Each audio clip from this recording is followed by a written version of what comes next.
Welcome to the Conscious Pivot Podcast with international speaker, business mentor, best-selling author of Pivot, and your host, Adam Markell. The Conscious Pivot shares the stories and wisdom of people who have successfully reinvented some area of their business and personal life. You'll gain powerful insights into how you can fully embrace new opportunities, increase your performance, and master the art and science of innovation and resilience.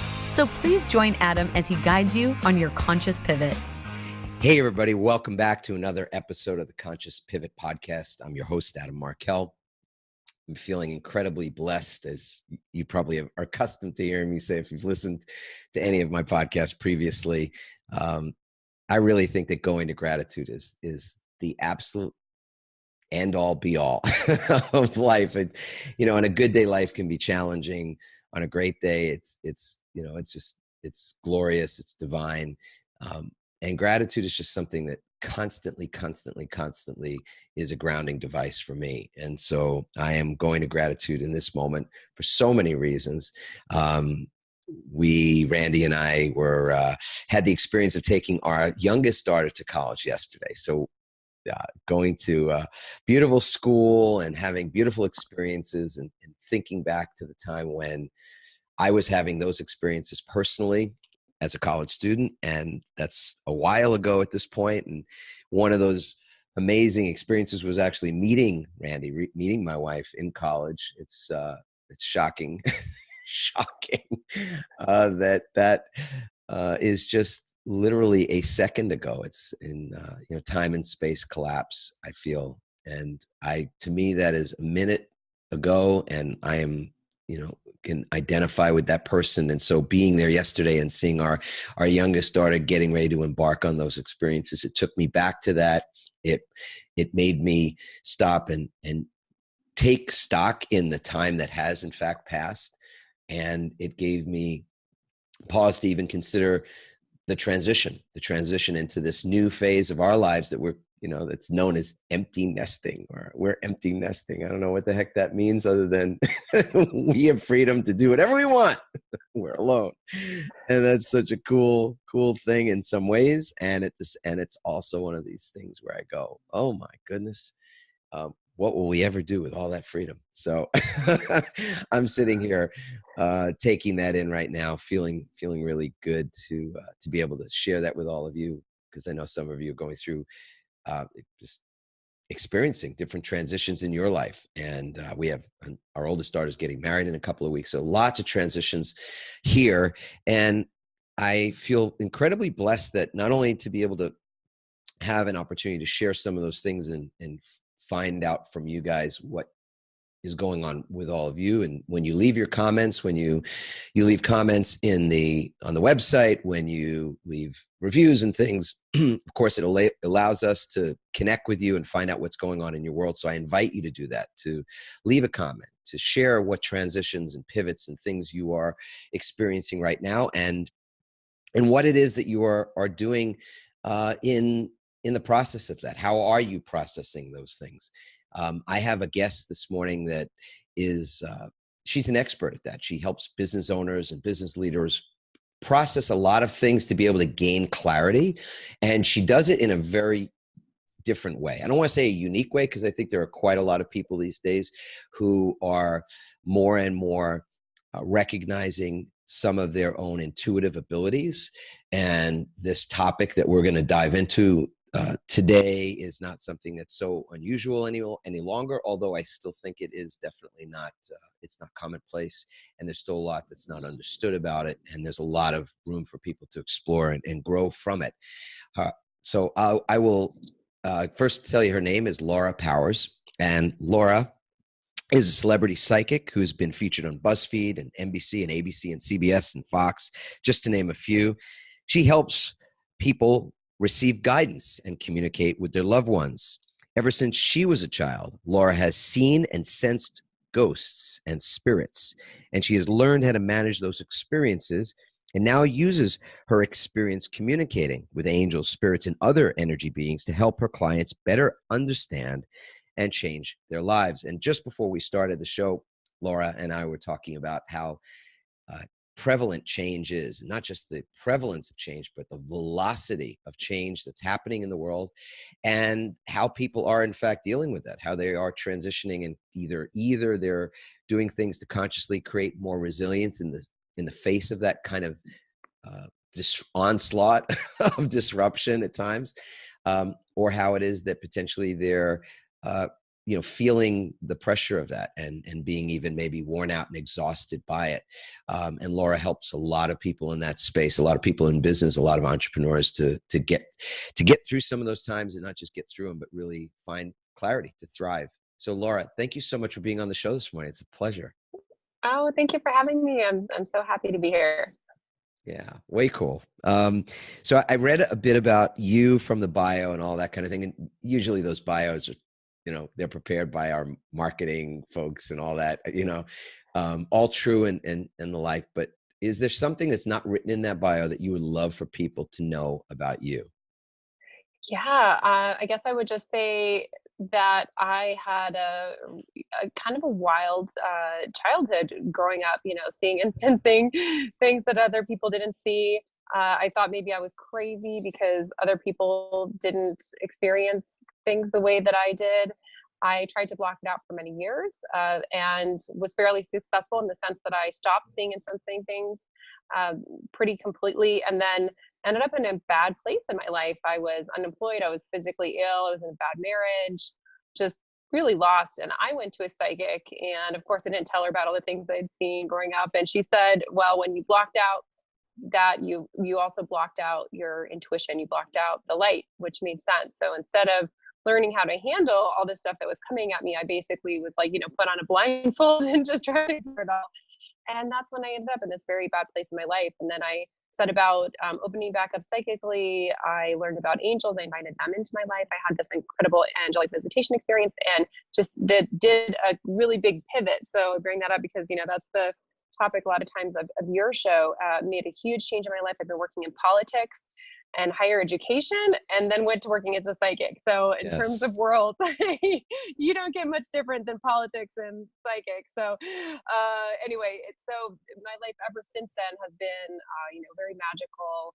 And I'm really passionate about helping people understand how to access their own abilities and intuition, as well as understand, how the sort of spiritual realm and the physical realm interplay. Yeah. You had said to me just before we turned on the microphone that change is really fast paced right now. So, yeah. I mean, have you sensed that? Did you sense it beforehand? Is there, what is it about change and the pace of change that's got your attention? Well, I think, there's a couple things. One, are you familiar with the idea of the universe actually expanding, that it's growing? I've heard like that. This is happening. And what's interesting is it's happening at a faster and faster rate, which is kind of mind boggling when you think about it. So that's literally happening. Like everything is expanding, everything that is in our physical universe. Yes. Yeah, the physical universe is expanding. And then on top of that, we have, this incredible change that's happening as a result of technology. I mean, you think about this from the perspective of communication, or how long it would take, something to transpire from even a few hundred years ago. If you wanted to get a message from, Europe to, the United States, you had to go on a boat. That's a really long trip. And now it's like this microsecond, with technology. And, as a result of that, change is happening faster. And as technology shifts, it's happening faster and faster. And so you see this in the kind of micro and the macro, people that maybe had one career in their lifetime before, and now people are changing multiple times, and it's great. I think it's a wonderful thing, because on the one hand, you don't have to be stuck in something that isn't what you like. But on the other hand, it can feel like a lot for us to, kind of process, especially at a body level. Yeah. So maybe we'll dig into that, because I think to me, that's one of the things that is working in our experience that we aren't necessarily able to work with, because we're unaware of it. And right. That thing that we're unaware of is how it is that our bodies and our spirits and our emotional body and all of it, how are we processing the speed of the change that's happening. And even as you just pointed out, which I hadn't been thinking about at all, is this ever expansion, the expansion of the universe. Are we able to process that? Are we having difficulty processing that? And what have you noticed about that? And where do your own intuitive or your innate gifts, where do they show up to help inform people about that challenge? Yeah, so I think it's important more than ever to be really grounded in our bodies. And I mean, it is interesting because I think it's been known for a long time, through certain people at least, that things like meditation and mindfulness are really helpful. But because change is happening more quickly, we need to be even more conscious and aware than we have in the past, because it's kind of like if you're moving really fast, then you something that's slightly off target can like have a much bigger, maybe like way further off track. Like, you hit something going 10 miles an hour and it's slightly off, you're going to go not so far. You hit something like 1,000 miles an hour or whatever, 100 miles an hour, and it's slightly off, you're going to be farther off track than you want to. So I think being really conscious and aware, calm, grounded, doing things so regardless of whatever speed seems to happening, to pause, consciously in our days and check in to make sure that we are going where we want to go, so that when we are moving so fast, we're going, to the destination that we are intending to go to. Yeah, I want to pause there, both for myself to take that in, and for others that are thinking to themselves right now, wow, that was really interesting what Laura just said. That if, let's say we're traveling down the road and we're intending to go one place and we're traveling at 10 miles an hour and we're a little bit off target, maybe 5 degrees or 10 degrees off target, how far at a certain point, let's make the constant, sort of 10 minutes. You travel 10 minutes in a certain direction that's off, that's not on target, and you travel 10 minutes at a rate of 10 miles an hour, you're going to be a certain distance from that target. Now, math was never my strong suit, but I'm teeing right. Up, but right? It's not going to be that far. It's not going to be that far. But if you're going 100 miles an hour, or you're going 1,000 miles an hour in that same period of time, that same 10 minutes, you've just blown my mind, Laura, because seriously, because think about the difference in where you will end up, where you will be if you're off target. And I think that's a really interesting way to look at the fact that change is happening so rapidly now. And with all of that, and the fact that I think people are inundated with so much communication, so much information, that they are just a bit dizzy anyway. So it's easier to get off target now than it was 50 years ago, I think, when there was so much less to distract us. Is that fair? I think so. I think, everything that's happening now is kind of like a double-edged sword. There's some amazing aspects, but there's also some extra challenging aspects. And the other thing is, I feel like in the past, things would, when there were issues, they would show up. But I feel like now, when, again, you're kind of like off target, if you want to use that same analogy, it shows up really fast. And I've noticed this in my life, even say from 10 years ago or, 20 years ago, if something wasn't aligned, it would show up, but it might take like several years for me to be like, wow, this really isn't what I want to do. And now it'll be like a day, a week, where something will show up and the misalignment kind of pops up really fast. And on the one hand, that can feel frustrating. Let's say if you feel like you're trying to gain traction, and some things aren't working, but on the other hand, it's like you don't have to go for very long before you realize if something isn't going to be in alignment with you and your energy. And so I think there's a good side to that too, which is you have the opportunity to more quickly course correct. Yes. What I wrote down when you were speaking was the faster the other piece of that is that you get faster feedback. Exactly. Oh yeah. It's like almost instant sometimes. It's kind of amazing. But here's the question, and this may be a great lead into what you do and what your very unique gifts are. And that is that if you're not present, you could go off 10 minutes at 100 miles an hour, be in a very different place than if you were going slower, right? But if you're not present to the fact that you're misaligned or there's a misalignment or something like that, then it could be 20 minutes. It could be an hour. It could Right. be days Oh, or weeks or totally. months before you have any clue that you are misaligned, right? Well, yeah, I think maybe you might consciously not recognize it, but there will be signs in your life. And so if you, for example, feel like you keep running against a wall in something, or you're not making progress in an area, then it's probably that there's something like this, that maybe you're kind of going off in that direction that isn't the one that's really quite right. You're slightly off, but you just maybe don't have that understanding. So in my case, that's what happened to me. I had shut down my intuition, and I basically was just kind of running myself into this path that was really not the aligned path for me. There were lessons I was learning, and so it was valuable in that way. But it wasn't like this is where your kind of goodness in life is. And then things just seemed to get worse and worse and worse, because I was kind of continuing to go off on, like, going down the kind of broken path that's not Really, really not a fast. well-maintained road. Yeah, I took Right. a wrong turn, and I'm going down this, like, dark alley with a lot of, like, creepy stuff around. And your foot pressed to the floor. Exactly. So I Um, think we get signs that just sometimes we don't understand them, and that's what I want to help people understand, is how to pay attention to that, how to know we're off, how to get back on that that path, so to speak. so I want to talk about it with two words that start with S. So first of all, Okay. the signs and the solutions. So Okay. I'd love to know what some of the signs are in your experience, and how it is that you are able to sense or determine or discern the signs that other people are not able to. And that's where we can talk about exactly your role as a clairvoyant. What is a clairvoyant? How does clairvoyancy differ from mediumship, for example, etc.? I would love to. Let's talk about Sure. signs.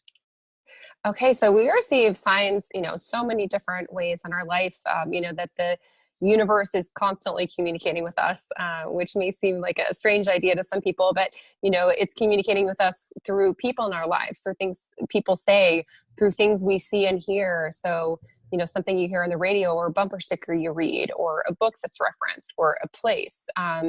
Animals will communicate with us. There's communication through numbers that keep popping up, and then you can look those numbers up and receive a message. So this is happening all the time. And one of the things I've been shown as a psychic, that for every time we even receive a message, it's probably been sent to us like 100 times, that most people just kind of aren't paying attention. They don't kind of speak that language. They don't know to listen.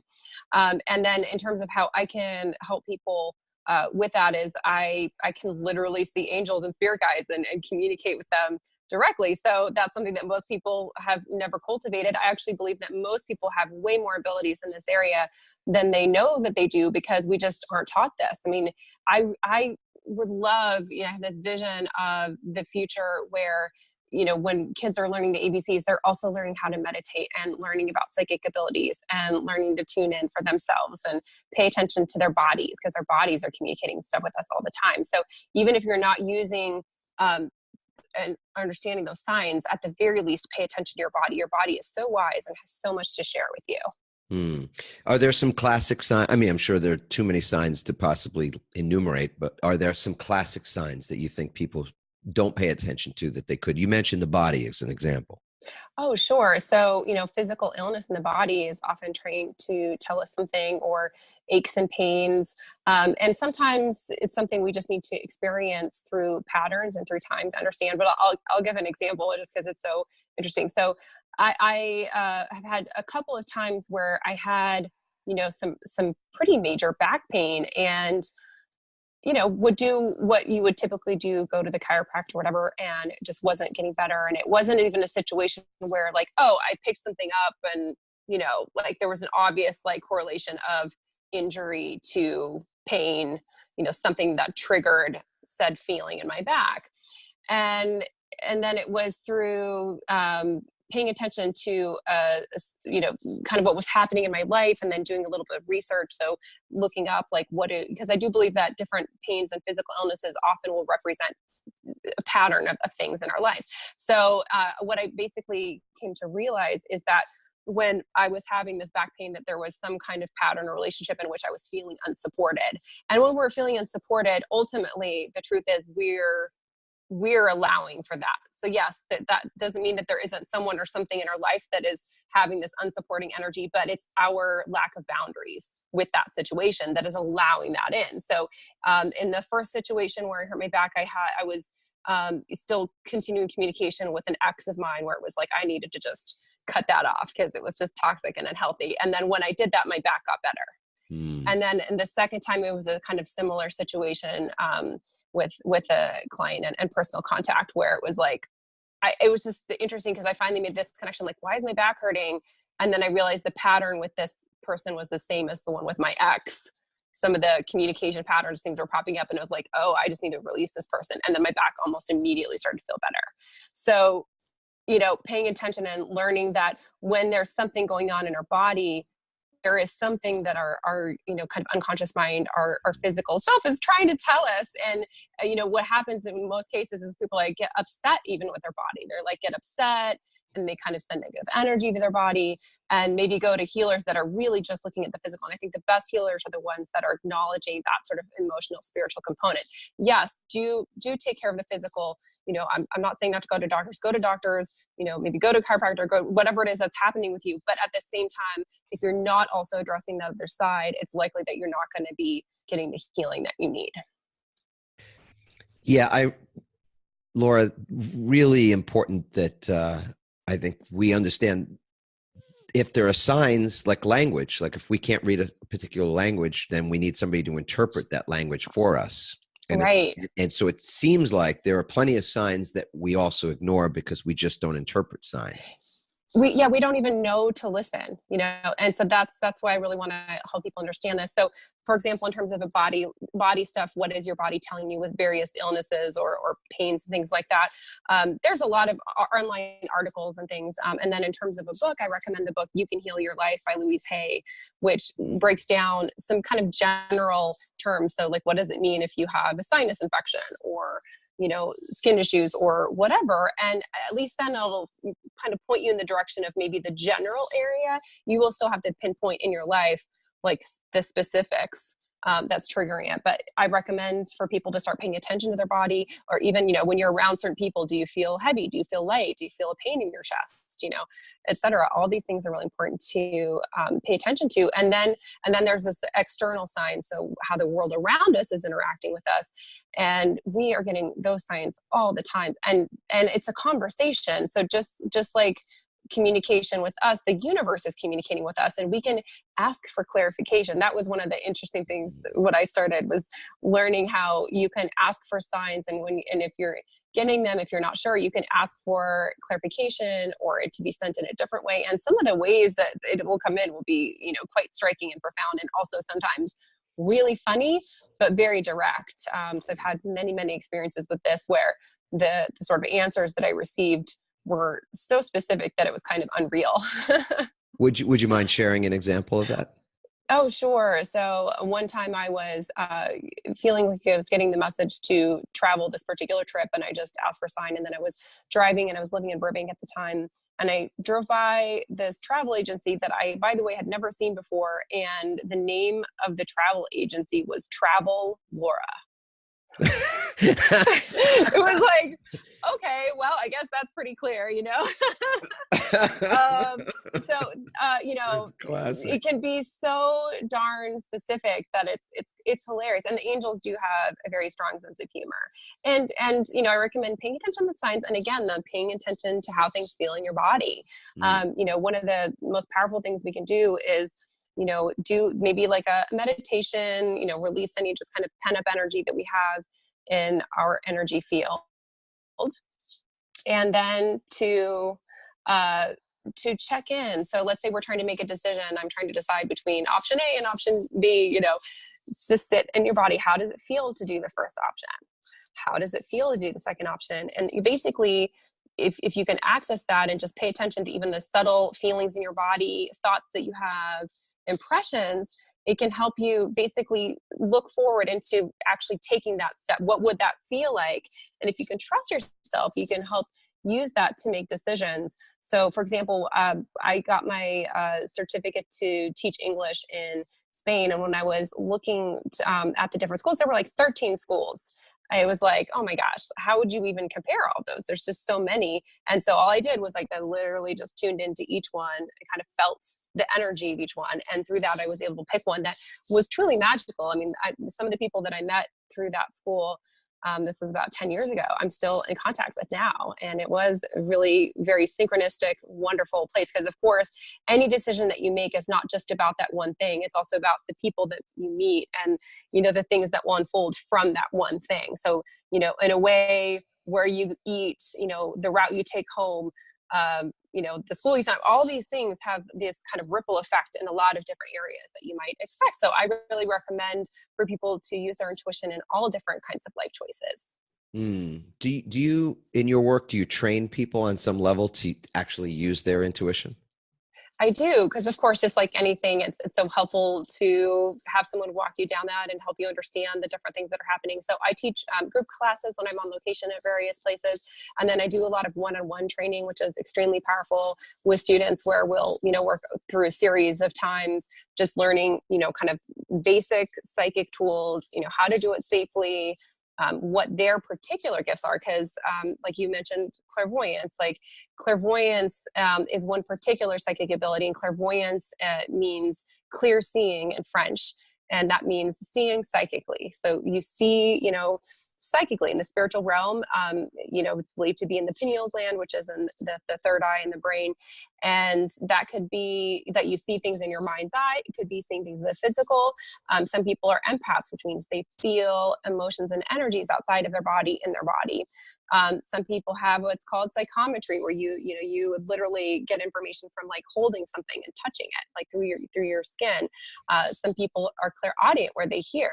So, and a lot of times these things are subtle until you've learned how to tap into it. So I think it's important to learn some general kind of psychic principles as well as like how you in particular operate, and then practice that. So, what we have now is a lot of people with an incredible amount of natural ability, and they've never received any trainings. They are essentially handicapped in the sense they just don't even know what to do. They just can't move forward in that particular area because they don't have the experience or practice. It seems to me that in the world that we were talking about earlier, one that's moving so quickly, where if you're off target, the implication is that it could be pretty harsh, or more harsh than it might have been when we were going slower. And obviously we said then the plus side of that is when we're dialed in, or we can sense that we're off, that the feedback is coming so much more quickly that we can then course correct, which is so key in any area, right? The linchpin seems to be this idea of being able to get that clear thinking, to be able to get that ability to sense. My dad gave me advice when I left for college. I started the show, I was talking about going to college. My dad said to me, trust your instincts. This was his only advice to me. And has still been the advice that I refer back to again and again and again all throughout my life, is how to learn. My experience is that a lot of people don't trust themselves. I've had to learn how to trust myself. And more often, trusting my instincts has led to a better decision than almost anything that my head would have created for me, or that other people's guidance or other people's opinions would have provided. So helping someone to trust their instincts, or tune in to the internal signs that would provide clarity. What was clairvoyance meant? Clear thinking? Clear seeing. Right. Clear seeing. Yeah. Right. Beautiful. Wow. So what's the difference for those that might be thinking about, I've heard about a medium, like the Medical Medium is a really wonderful book a lot of people have read, and there's other mediums, etc. What's the difference between a clairvoyant, or the work that you do, and somebody who defines themselves as a medium, for example? Yeah. So a medium, which usually is short for like psychic medium, is someone who can communicate with spirits and beings from the other side. And so I am both a clairvoyant and a medium, or a psychic medium. And clairvoyant is a type of psychic ability. So you can have a medium that is a clairvoyant. You can also have a medium that is maybe their primary way they receive information is they're clairaudient, which means they hear messages. You can have mediums that are telepathic. So I'm telepathic as well. So they're not like exclusive of each other, but they are related to each other. And most people, I think, when they think of mediums, tend to think of clairvoyance or someone who sees. But again, you can be a medium and receive information in different ways. Wow. Yeah. People in business. I want to just sort of dive into that a little bit. How is it that you are able to specifically work with somebody that's in business and is, I don't know, just either wants to gain a higher ground for themselves, create better results, or maybe it is that they've just not been able to get the recipe right yet to create. So maybe in the one instance, there's somebody who's successful, but certainly isn't satisfied with that, whatever level they're at. And then there are others that are still struggling on some level to find their place in the winner's circle, so to speak. How do you help those folks? So yeah, I work a lot with entrepreneurs and CEOs, business leaders, and basically just using my psychic abilities for business in particular.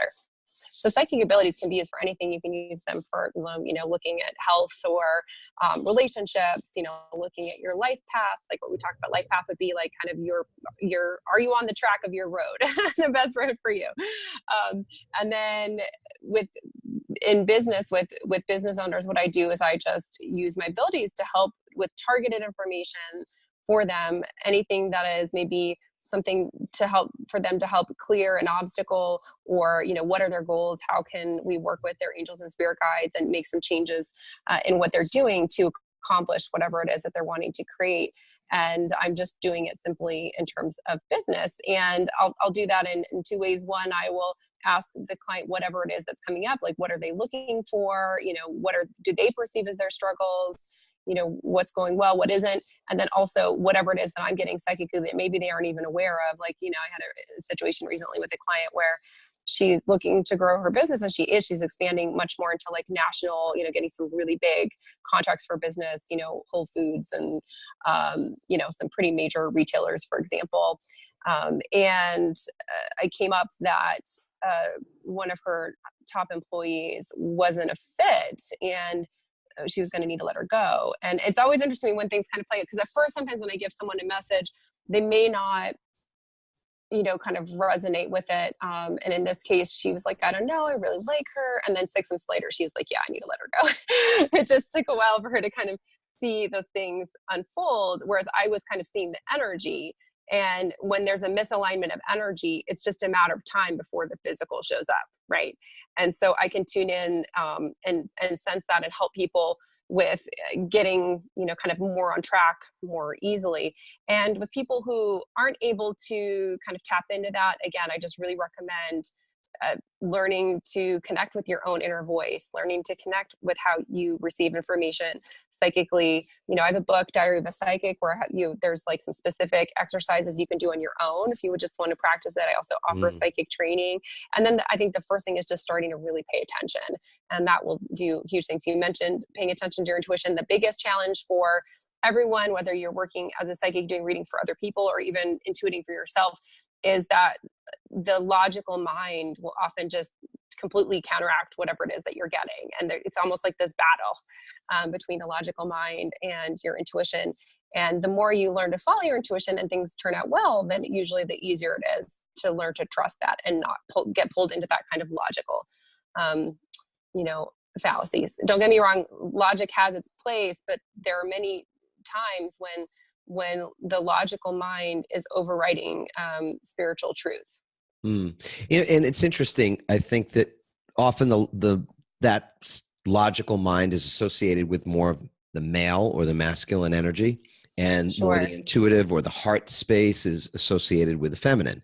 So on that score, it brings to mind, I have a question. Are psychic abilities more common in women than in men? Is that a fallacy because there's certainly this prevalent thought that men are more from the head and women are more emotional or driven from the heart. So what are your thoughts there? I think that it can be easier for women to access that because maybe it's more potentially in their nature, but I think it's more actually that it's just more accepted for women. And I think all of us have that, kind of male, female, intuitive, logical aspect to us. It's just, I think with men, they're less likely to be taught to kind of accept their feelings and emotions. And like what I just mentioned, emotions are tied in, and our bodies, paying attention to our bodies, are really tied in with intuitive information. So I think a lot of it's societal. Mm-hmm. And we just have to learn how to move past that. I think we're in a time where thankfully we're starting to allow and accept. For example, it used to be kind of considered unmanly for men to cry or to show emotion, which is total BS, and thankfully that's starting to shift, where I think most people are recognizing that that's not okay. That's not a good idea.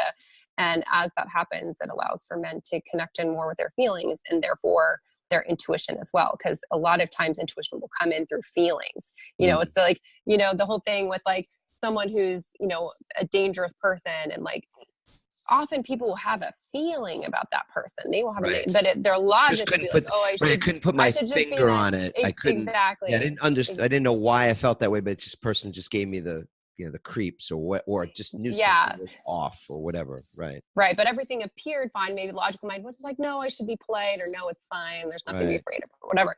So the more we tap into the feeling, then the more easily we're able to connect with that. So I feel like that's part of what's happening with male feeling. But that said, there's a lot of, very well-known male psychics. So I certainly don't think that that women have a hold on this area. I think we all have access to that. No, I'm glad you said that, because I think there's some level of just that whole programming aspect of it, and the stereotypes that are applied that will keep people from thinking, hey, I could do that, or that would help me, or any of that. So let's talk about resilience for a little bit. Okay. Yeah, cool. What's your beat on resilience and its importance, if at all, to you? Oh my gosh, I think it's so important. And I think, what I've learned as a psychic is how so much of our whatever may seem to stop or block our resilience is external, even though it might not seem that way, meaning our thoughts are not just our thoughts. So I think one of the biggest challenges for people is the mind stuff that comes up. When you're not in the place where you want to be, or you're frustrated, or things aren't going well, you're having challenges, the biggest obstacle that I think we can overcome is our mindset. And the sort of the thought processes, the sort of patterns that we get into in our head. And I had a huge light bulb moment when I was really just opening up to my psychic abilities, and I was reading one of Eckhart Tolle's books. I think it was The Power of Now, but anyways, one of his books, and there was a big thought in there, which was, you are not your thoughts. Might have been the New Earth, maybe. I don't know. New Earth, maybe it was the New Earth. I need to reread it again. Either way, both great books, right? Yeah. Both great books, yeah. It was just kind of a revelation for me, because I think I'd associated myself with the thoughts I was having so much. And the problem with that is, especially if you're telepathic and psychic, which I really am, is that your thoughts are a combination of a whole bunch of things. Your thoughts, and I'm, kind of putting that in air quotes here, are a combination of a whole bunch of things. So like when you're talking and I'm talking, I can tell when you're talking and I'm talking, right? It's like, oh, Randy's talking and then I'm talking. But with our thoughts, if you're telepathic, it's like all this information is just constantly coming in. It's like Joe over there is talking, and maybe there's a ghost over there, and your angel is talking, and you're hearing something from your mom, and it's all coming in. And it's really important not to take ownership of that. So when people are going through big transitions, shifts, and struggles, it's really important not to take ownership of all the negative mind talk that might come up. And as you learn to release that and really just engage with whatever it is that you want to engage with, then that can be so powerful in terms of pivoting and changing your life. And I found that a lot of times right before really positive, powerful things are going to happen, that mind chatter can feel so negative. And I had a recent example where I was having just a very triggered day, where I was having a lot of kind of negative thoughts, and I was like, what is going on? I didn't have anything particularly bad happen that would make me feel like, it was a bad day or whatever, but just my mindset was not great. And I kind of checked in with my guides, and they're like, something's really good is coming. And this is just, there's two things that happen. One, anything that's not aligned with a new energy vibration will clear out, will come up for clearing, and it can be kind of like spiritual detox, kind of unpleasant when it's happening. And then there's also some beings, kind of energies that'll be resistant to change and try to keep the sort of status quo. So that happened. And the next day, I got reached out to by Will Ferrell's people to be on his podcast, his new podcast, the Ron Burgundy podcast. Right. So, if you have a bad day, or if something's, don't take ownership of it. Just focus on what it is that you want, to have in your life, and keep in mind that when you worry or stress about things, it's like praying for what you don't want to happen. Don't take ownership of those negative things. Ask for them to be cleared and keep kind of redirecting. And through that, really major positive things can happen.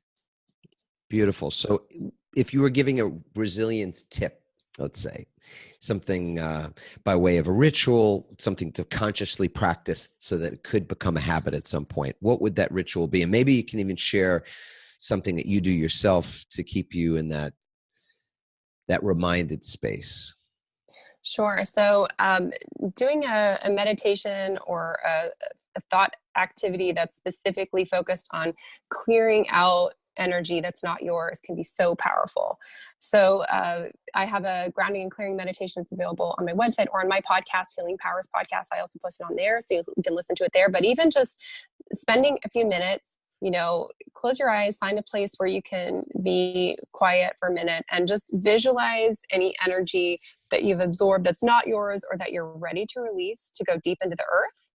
And just spend some time doing that. Usually you'll actually feel that energy shifting and releasing. And then after that, just focus on your breath. And doing that kind of releasing is so powerful. We are very taught to be here physically.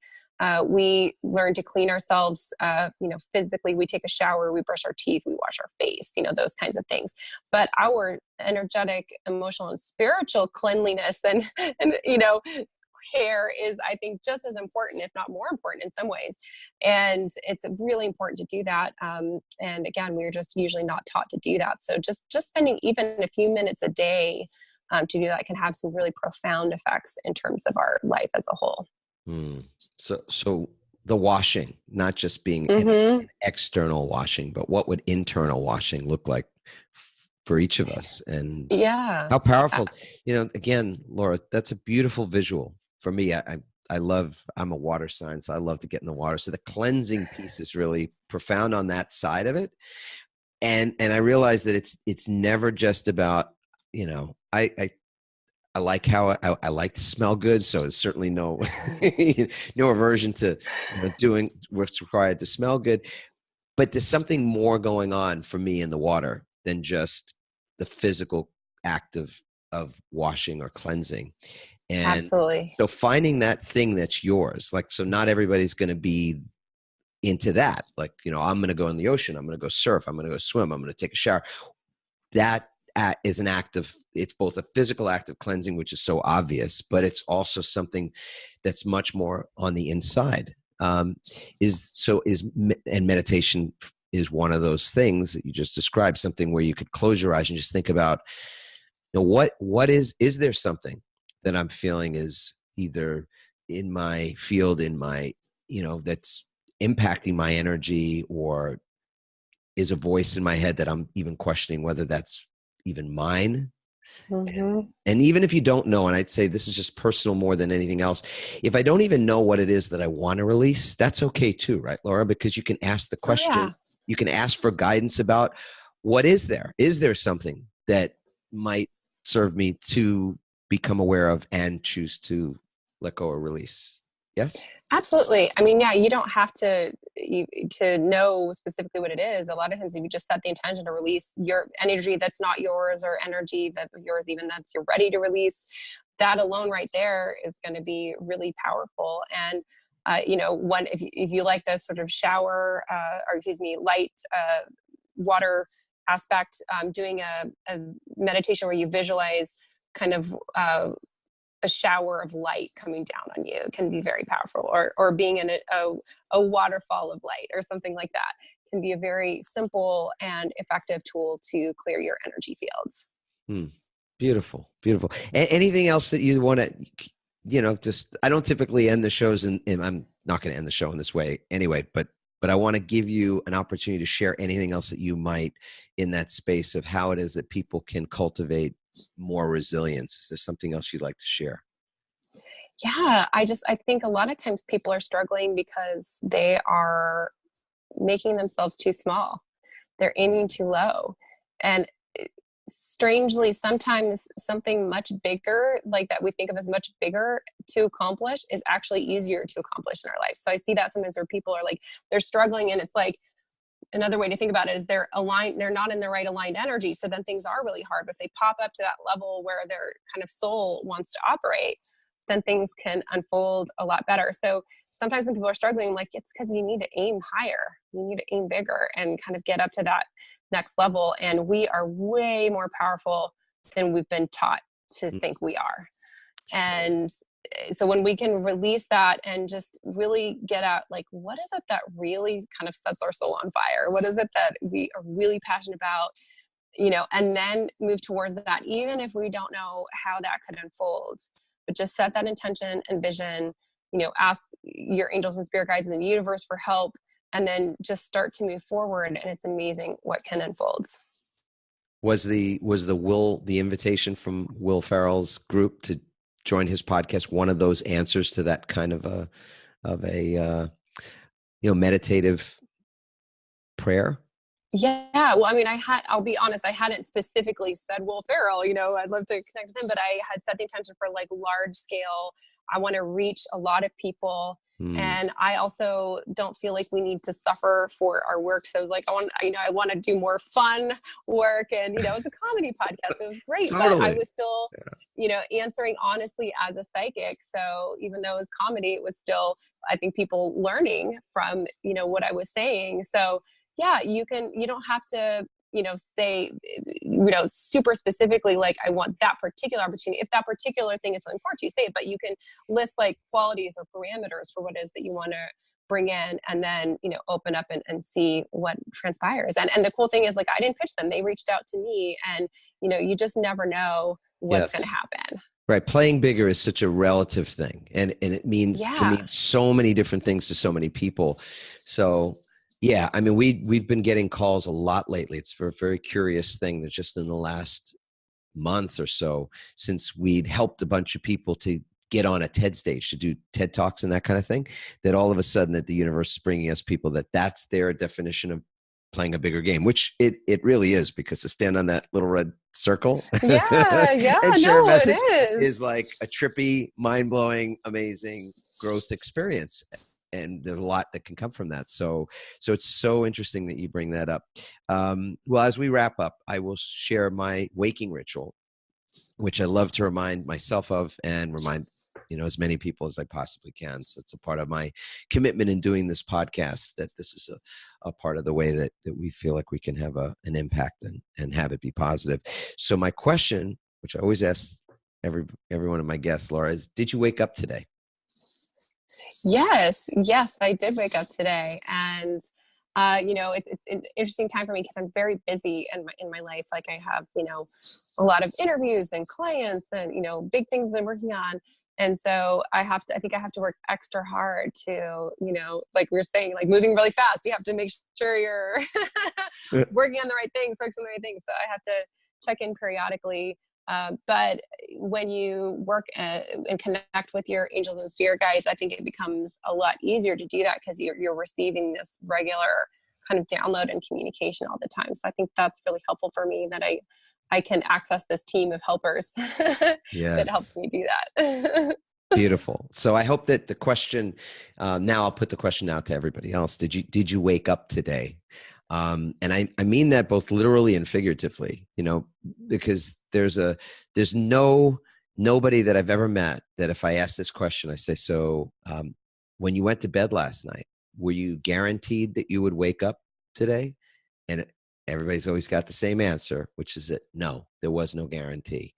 So regardless of what you woke up to, the kind of day, the kind of weather, both outside and inside, regardless of that, it was a blessing. It was an unexpected miracle, really, in many ways, that you woke up, that I woke up today.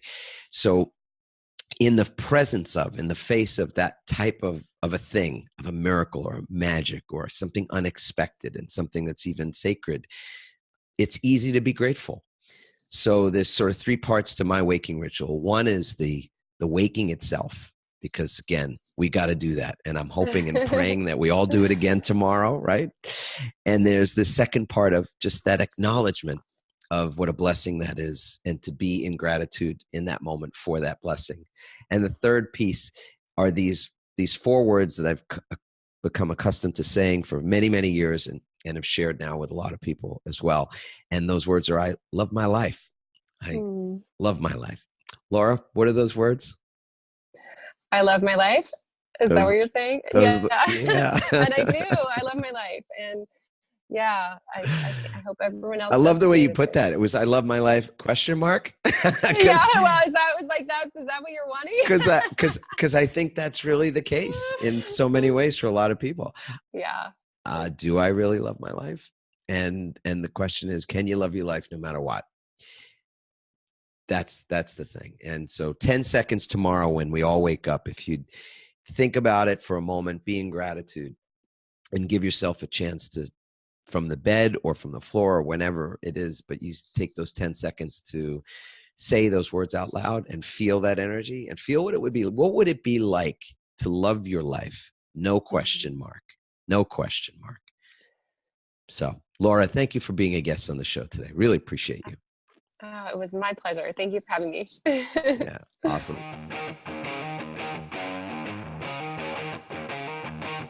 Thanks for listening, everyone. We hope you now have the tools and greater insights to navigate your own pivot. Help us inspire others by sharing this episode and leaving your comments over at adammarkel.com/podcasts. For more tips, strategies, and support as you consciously pivot into a new business and lifestyle you love, join our Pivot community on Facebook at pivotfb.com.